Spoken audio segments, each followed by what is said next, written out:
तो हम देखते हैं अगला टॉपिक जो है वो मुरब्बा कालिब एंड क्रामर का तरीका है। तो सबसे पहले हम देखते हैं यहाँ पर कि मुरब्बा कालिब क्या है। मुरब्बा कालिब जो है वो मुरब्बा कालिब दिया हुआ है यहाँ पर A, B, C और D बराबर। अब यहाँ पर मुरब्बा कालिब ये 4 अरकान का मुरब्बा कालिब है। इसमें AD और CB उफ़क़ी कतार में है और इसी तरह से AC और BD जो है वो उमूदी सुतून में है, उमूदी कतार में। तो इस तरह से ये उफ़क़ी कतार और उमूदी कतार जो है या उमूदी सुतून जो है इसमें 2 अरकान हैं, जैसे कि AB है, AC है, BD है। और मुरब्बा कालिब को लिखने का तरीका इस तरह का है। तो A और D लिखेंगे, यानी A ज़र्ब D नफ़ी B ज़र्ब C। तो अगर मुरब्बा कालिब का कुछ सवाल दिया हुआ है, मिसाल हल कर लेते हैं कि A बराबर 5, 7, 3 और 9 दिया है और कहा गया है कि मुरब्बा कालिब के तरीके से हल कीजिए। तो हम यहाँ पे इसका जवाब क्या लिखेंगे, बराबर 5 ज़र्ब 9। AD है, क्रॉस ज़र्ब करना है, तो यहाँ पे हम लिखेंगे 5 ज़र्ब 9 नफ़ी 3 ज़र्ब 7। तो इस तरह से 5 नवा 45 और नफ़ी 3 सत्ते 21। 45 में से 21 नफ़ी करेंगे, कितना बच जाएगा, 24। तो इस तरह से मुरब्बा कालिब का ये फार्मूला इस्तेमाल करके जो है वो हमको हल करना है। इसके बाद हम देखते हैं क्रामर का तरीका। क्रामर का तरीका क्या है, दी हुई जो भी हमजाद मसावतें हैं आसान तरीके से कम जगह इस्तेमाल करके मुरब्बा कालिब, यानी ये जो मुरब्बा कालिब दिया इसकी मदद से हल कर सकते हैं। और इस मुरब्बा कालिब को हल करने के तरीके, इस मुरब्बा कालिब के तरीके को हमजाद मसावतें हल करना कहते हैं। और ये तरीका जो है वो गैब्रिएल नामी रियाजी दान ने मालूम किया था, इसलिए इसे क्रामर के उसूल के नाम से जाना जाता है। तो हम देखते हैं कि क्रामर के उसूल से हमजाद मसावत हल करने के लिए हमको क्या करना है। तो सबसे पहले जो मसावत हमको दी गई है उस मसावत को AX जमा BY जमा C बराबर 0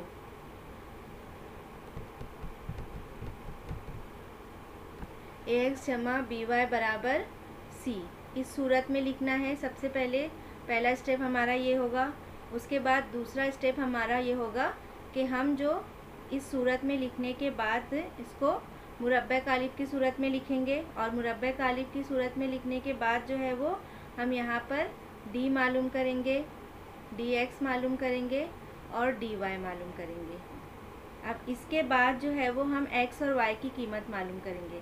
तो X और Y की कीमत मालूम करने के लिए हमको DX बटे D करना है और Y की कीमत मालूम करने के लिए DY बटे Y करना है। तो अब ये जो X DX ये हमको किस तरह से मिलेगा हम ये देख लेते हैं। तो यहाँ पर जो है वो मसावत दी गई है। फ़र्ज़ कर लीजिए A1X जमा B1Y बराबर C1, ये हमको मसावत नंबर 1 दी गई है। इसी तरह से दूसरी मसावत दी गई है A2X जमा B2Y बराबर C2, ये हमारी मसावत नंबर 2। अब कहा गया है कि क्रामर के उसूल से हमको इसको हल करना है, ठीक है। तो ये सूरत में इस तरह की दी गई है X जमा BY बराबर C। अब हम इसके बाद मुरब्बा कालिब यानी D मालूम करेंगे। तो D मालूम करने के लिए हम सबसे पहले क्या करेंगे, D बराबर जो है वो A1 A2 और B1 B2, जो C है बराबर के उस तरफ जो अदद है हमको वो D में नहीं लेना है। तो क्या लिखना है, A1 A2 और B1 B2। अब इसके बाद में हमको मालूम करना है DX। अब DX मालूम करने के लिए हम क्या करेंगे, जो हमारे पास X दिया है उसको नहीं लेना है, यानी जब हम DX मालूम करेंगे तो X के साथ X वाले अरकान को नहीं लेना है। इसमें क्या करेंगे, सबसे पहले C1 C2 लेंगे और उसके बाद में लेंगे Y1 Y2। अब इसके बाद हमको मालूम करना है dy। तो dy मालूम करने के लिए हम क्या करेंगे, y को कट कर देंगे और जो x वाले अरकान है उसको लेंगे। तो x वाला पहले अरकान है तो उसको पहले लिख लेंगे a1 a2 और उसके बाद में है c1 c2। अब हमको d मालूम हो गया, dx मालूम हो गया और dy मालूम हो गया। हमजाद मसावात में हमको x और y की कीमत मालूम करना रहता है, तो हम क्या करेंगे, यहाँ पर x और y की कीमत मालूम करेंगे। तो x की कीमत के लिए हमने यहाँ पर देखे dx बटे d है और y की कीमत के लिए dy बटे y है। तो यहाँ पे हम लिख लेते हैं x बराबर dx बटे d और y बराबर dy बटे y। तो ये आपको ग्रामर के उसूल से जो हमजाद मसावात हल करना है, तो ये आपको याद रखना है कि इस मेथड का इस्तेमाल करना है। अब इसके बाद बच्चों एक चीज़ और ध्यान रखना है, इसमें अलामतों का ध्यान रखना है, क्योंकि आप लोग जो है वो अलामतों में बहुत गलती करते हैं। तो जब भी हम तिरछी ज़र्ब करते हैं तो अलामतों का ध्यान रखेंगे। अब अलामतों की ज़र्ब कैसे होगी, जैसे जमा ज़र्ब जमा, तो ये जमा ही होगा, ये हमको मालूम है। इसके बाद में जमा ज़र्ब नफ़ी बराबर क्या होगा, जमा नफ़ी नफ़ी, यानी जो भी अदद है अगर एक जमा में और एक नफ़ी में है तो हम उनको ज़र्ब करते हैं तो जवाब नफ़ी में आएगा। फिर दूसरा जो है वो नफ़ी ज़र्ब जमा है तो भी जवाब नफ़ी में आएगा। यानी सवाल में अगर एक नफ़ी दिया हुआ है दोनों की तिरछी ज़र्ब में तो जवाब हमारा नफ़ी में ही आएगा। इसी तरह से नफ़ी ज़र्ब नफ़ी अगर है तो जवाब आएगा हमारा जमा में। तो हमको ये चीज़ जो है वो इसमें इम्पॉर्टेंट है कि हमको अलामतों का भी बहुत ध्यान रखना है। अब हम देख लेते हैं किताब में अमली काम दिया गया है, इसको हल करके। अमली काम नंबर यहाँ पर 1 दिया हुआ है, 2x जमा y बराबर 19, 2x नफ़ी 3y बराबर नफ़ी 3। तो ये सबसे पहले मसावत जो है वो x जमा by बराबर c की सूरत में दी गई है। अब इसके बाद d मालूम करना है, तो d में हम क्या करते हैं, पहले जो x और y की कीमत दी गई उसको लेते हैं। तो यहाँ पे हम क्या लिखेंगे, यहाँ पे x के साथ में 2 है, यहाँ लिखेंगे 2 और ये 2 यहाँ पहले से है। यहाँ पे जमा y है, सिर्फ y का मतलब है 1 है, तो यहाँ हमने 1 लिख दिए और नफ़ी 3 यहाँ लिखा हुआ है। अब इनको क्या करना है, तिरछी ज़र्ब करना है। तो बराबर के उस तरफ क्या दिया हुआ है, नफ़ी 3 दिया हुआ है। इसका मतलब यहाँ पे 2 ज़र्ब नफ़ी 3 है, तो यहाँ पे हमको क्या लिखना है, 2। इसी तरह से इनके बीच में नफ़ी की अलामत है। मुरब्बे कालिब में हमने देखे दो अदद को अगर तिरछी ज़र्ब करना है तो बीच में नफ़ी है। अब 2 ज़र्ब 1, यानी ये 1 ज़र्ब 2 है, यहाँ पे 2 लिखा हुआ है, यानी यहाँ पर हमको क्या लिखना है, 1 लिखना है। अब ये 2 3 6, देखो यहाँ पे एक जमा में और एक नफ़ी में है, तो जमा नफ़ी नफ़ी, तो यहाँ पे जवाब क्या आएगा, नफ़ी 6। अब यहाँ पे नफ़ी 2 एकम नफ़ी 2। अब ये नफ़ी और ये नफ़ी जमा हो गया, तो 6 और 2 कितने हो गए, 8 हो गए। अब हम यहाँ देखेंगे कि यही चीज़ को रिपीट हमको यहीं लिखना है, तो नफ़ी 6 और ज़र्ब 2, नफ़ी नफ़ी जमा, यहाँ पे आगे हमारे पास 8।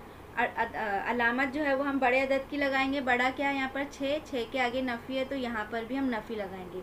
इस चीज़ का ध्यान रखना बहुत ज़रूरी है, नहीं तो जवाब जो है हमारा गलत आ जाएगा। अब हम dx ले लेते हैं, तो dx में हम क्या करते हैं, x वाले को हटा देते हैं और सबसे पहले जो c1 c2 है यानी जो अदद है उसको लेते हैं। तो 19 यहाँ दिया हुआ है, यहाँ पर क्या लिखना है हमको, नफ़ी 3। अब यहाँ इसके बाद y वाला लेते हैं, y के साथ में 1 है, नफ़ी 3 दिया हुआ है। फिर से तिरछी ज़र्ब करना है, 19 ज़र्ब नफ़ी 3 और यहाँ पे नफ़ी है 1 ज़र्ब नफ़ी 3, तो हम यहाँ पे दोनों ब्रैकेट खाली है, तो 1 ज़र्ब नफ़ी 3। अब ये 19 तियाँ कितने होते हैं, अब यहाँ पे 19 को नफ़ी 3 से ज़र्ब करेंगे तो आएगा यहाँ पर जवाब नफ़ी में -57। यहाँ नफ़ी 1 तियाँ 3, तो यहाँ पे नफ़ी है और यहाँ पे भी आ जाएगा नफ़ी 3। अब यहाँ पे नफ़ी 50, अब यहाँ पे देखो -57 और ये नफ़ी जमा हो जाएगा। अब डायरेक्ट लेकिन हमको यहाँ पर जवाब पूछा है तो हम क्या करेंगे, इसको रफ़ में हल कर लेंगे। -57 और ये नफ़ी क्या बन जाएगा, यहाँ पर जमा 3 बच जाएगा। तो माइनस नफ़ी जमा नफ़ी 57 में से 3 माइनस के तो क्या आएगा 54 और अलामत बड़े अदद की यानी कि माइनस की। अब इसके बाद हम देखते हैं dy मालूम करना है। अब dy मालूम करने के लिए हम क्या करेंगे, y वाली जो मसावत है उसको छोड़ देंगे और x वाली मसावत ले लेंगे। तो x वाली मसावत क्या थी हमारे पास, तो मसावत देखो यहाँ पर y लेना है तो y को हम कट कर देंगे, x लेंगे, यहाँ 2 लिखा हुआ है और एक ऊपर की ब्रैकेट खाली है, 2 लिख देंगे। फिर दूसरा 19 यहाँ लिखा हुआ है, यहाँ लिख देंगे नफ़ी 3। अब इसके बाद तिरछी ज़रब यहाँ पे लिखना है 2 ज़रब नफ़ी 3। इसी तरह से 19 ज़रब 2। अब 2 तियाँ 6 होगा तो नफ़ी 6 और नफ़ी 19 दूनी कितने होंगे 38, 38 होगा यहाँ पर, तो हम यहाँ लिख लेंगे 38। अब ये नफ़ी और ये नफ़ी जमा हो गए तो 38 और 6 कितने हो गए 44, 44। अलामत बड़े अदद की, 38 बड़ा है तो वहाँ नफ़ी है तो यहाँ भी हम नफ़ी लगाएंगे। अब यहाँ पे x की कीमत मालूम करेंगे तो dx बटे d दिया हुआ है, x बराबर dx की कीमत हमारे पास कितनी आई -54 और d की कीमत हमको कितनी मिली नफ़ी 8। अब ये नफ़ी और नफ़ी कट गया यहाँ पर और 8 के पहाड़े में 54 नहीं आता है तो क्या करेंगे 2 से तकसीम कर लेंगे, 2 चौक 8, 2 दूनी 4 और 2 सत्ते 14। अब 27 और 4 तकसीम नहीं होंगे मज़ीद तो इसको हम ऐसे ही लिख देंगे 27 बटे 4। अब इसी तरह से dy बटे dy की कीमत हमारे पास कितनी आई -44 और d की कीमत कितनी हमारे पास -8। अब यहाँ पर भी नफ़ी और नफ़ी कट गया, हम 4 से काट लेते हैं, 4 दूनी 8 और 4 एकम 4, 4 एकम 4, तो यहाँ क्या मिला हमको 11 बटे 2 जवाब मिला। तो दी हुई हमजाद मसावतों का हल क्या है, एक तो है 27 बटे 4 x की कीमत और y की कीमत है 11 बटे 2, तो ये हमारा हल है। अब हम देखते हैं दूसरा अमली काम। दूसरे अमली काम में देखो 2 मसावत दी गई है, यहाँ पे मसावतों को मुरब्बे कालिबों की कीमत मालूम कीजिए। ठीक है, यहाँ पे हमको खाली दिया हुआ ये बॉक्स d बराबर। अब d बराबर में हमको क्या लेना है, जो अदद है उनको छोड़ देना है, x के साथ जो है वो लिखना है। तो यहाँ पे x के साथ है 3 और इस तरफ दूसरी मसावत है x के साथ है 2। फिर y की कीमत लेना है, y की कीमत है यहाँ पर नफ़ी 2 और यहाँ y की कीमत है 1। अब हमको इसका जवाब लिखना है। अब यहाँ जगह नहीं दी गई तो हम क्या करेंगे, रफ में लिख लेंगे 3 ज़रब 1 नफ़ी 2 ज़रब 2, 3 एकम 3 और ये नफ़ी और नफ़ी क्या हो गया जमा, 2 दूनी 4, तो 3 जमा 4 कितने हो गए 7। यहाँ पे हमने लिख लिए 7। अब x लेंगे, अब x के वक्त हम क्या करेंगे, x को x वाला नहीं लेना है, कट कर देना है। इसमें सबसे पहले क्या लेना है, जो अदद दिया गया है, तो 3 और 16 और उसके बाद में जो y दिया हुआ है तो नफ़ी 2 दिया है y के साथ और यहाँ y के साथ दिया है 1। फिर से इनको तिरछी ज़रब करना है तो हम यहाँ रफ में हल कर लेंगे, 3 ज़रब 1 नफ़ी 2 ज़रब 16, 3 एकम 3 नफ़ी जमा 16 दूनी 32, तो 32 और 3 कितने हो गए 35। तो यहाँ पे हमारा जवाब क्या आ जाएगा 35। अब हम dy ले लेंगे, dy में क्या करना है, y वाले को हटा देना है और x लेना है। तो x का क्या है, पहले 3 है और उसके बाद में है 2, उसके बाद जो अदद दिया गया है वो लेना है 3 और 16। फिर से यहाँ पे हल करके नहीं दिया है हमको, हम हल कर लेंगे, 3 ज़रब 16 नफ़ी 3 ज़रब 2, तो 16 तियाँ 48 और नफ़ी 3 दूनी 6, तो 48 में से 6 नफ़ी के कितना बच गया 42। अब क्रामर के तरीके की मदद से हल हासिल होता है। अब हम इसको आगे हल करते हैं। तो हम यहाँ पर अब कीमत रख लेते हैं, x बराबर dx बटे d है, ज़ाब्ता हमको लिखने की ज़रूरत नहीं है, डायरेक्ट हम कीमत लिख देंगे। तो dx कितना आया हमारे पास 35 और d कितना है यहाँ पर हमारे पास 7, तो 7 एकम 7, 7 पंजे 35, तो हमारा यहाँ पर जवाब मिला 5। अब y यानी कि dy बटे d है, तो dy क्या मिला हमको 42 और d क्या है हमारे पास 7, 7 छंग 42, यहाँ पे हमको जवाब मिला 6। तो हमारी दी गई हमजाद